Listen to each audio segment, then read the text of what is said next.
Selamat datang di channel ini, rekan-rekan sekalian. Video kali ini kita membahas terkait dengan update terbaru informasi seputar pengangkatan honorer menjadi P3K. Video kali ini kita juga membahas terkait dengan jalur para tenaga honorer teknis untuk bisa diangkat menjadi P3K. Untuk informasi selengkapnya, silakan ditonton secara lengkap video ini. Rekan-rekan sekalian, Kementerian Pendayagunaan Aparatur Negara dan Reformasi Birokrasi telah memastikan bahwa honorer P1 aman di tahapan pengangkatan P3K tahun 2024.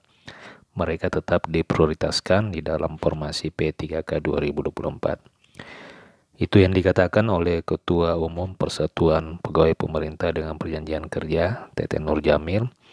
Ia menyebutkan bahwa Kemenpan RB menyatakan telah menyiapkan regulasi untuk tenaga administrasi dari honorer K2 dan honorer lainnya dalam pengadaan P3K tahun 2024.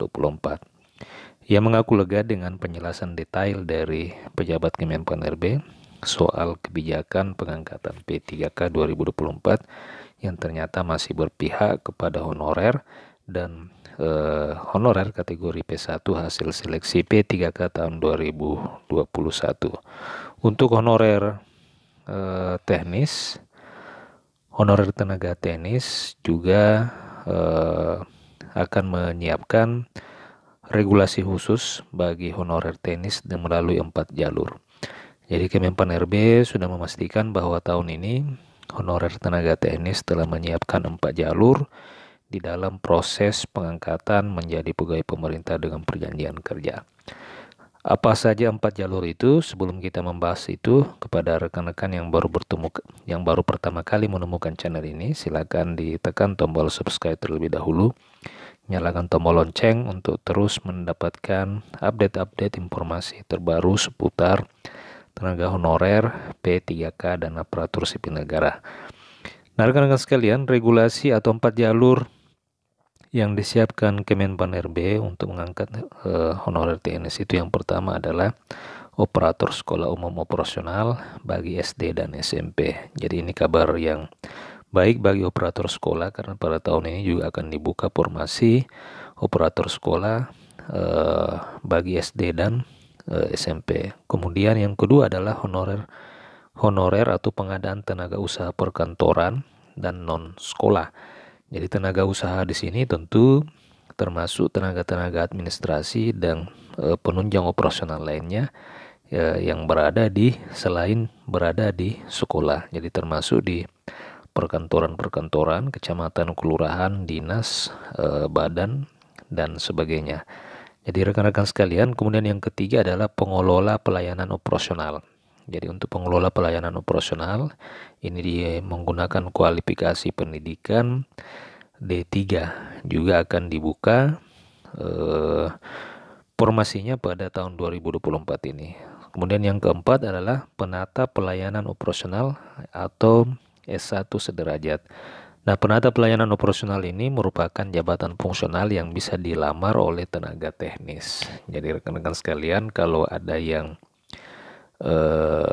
menanyakan apakah cleaning service, satpam bisa diangkat P3K pada tahun 2024 ini, jawabannya adalah untuk diangkat ke dalam jabatan yang sama, artinya jabatan cleaning service dan security tentu tidak akan mungkin, oleh karena memang jabatan security dan cleaning service ini tidak ada di dalam aturan jabatan, akan tetapi bisa diangkat melalui jalur atau formasi jabatan lain. Nah, salah satunya adalah penata pelayanan operasional.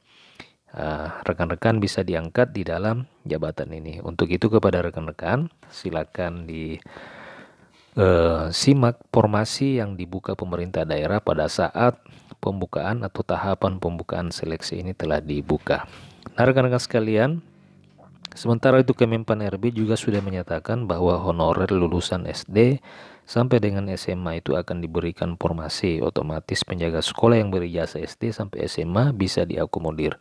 Nah, ini yang menjadi kabar baik bahwa pada tahun ini honorer yang lulusan SD maupun SMA juga akan diberikan formasi. Teten juga sempat menanyakan masalah seragam ASN P3K kepada Kemenpan RB dan DPR RI. Regulasi seragam bagi ASN P3K ini merujuk pada Permendagri nomor 6 tahun 2021. Kemenpan RB untuk saat ini mungkin ini tidak usah kita bahas. Akan tetapi yang kita bahas tadi adalah 4 jalur ya. 4 jalur yang bisa digunakan oleh honorer tenaga teknis untuk bisa diangkat menjadi P3K tahun 2024 ini. Terima kasih, demikian informasi kali ini. Terima kasih, sampai jumpa di video berikutnya.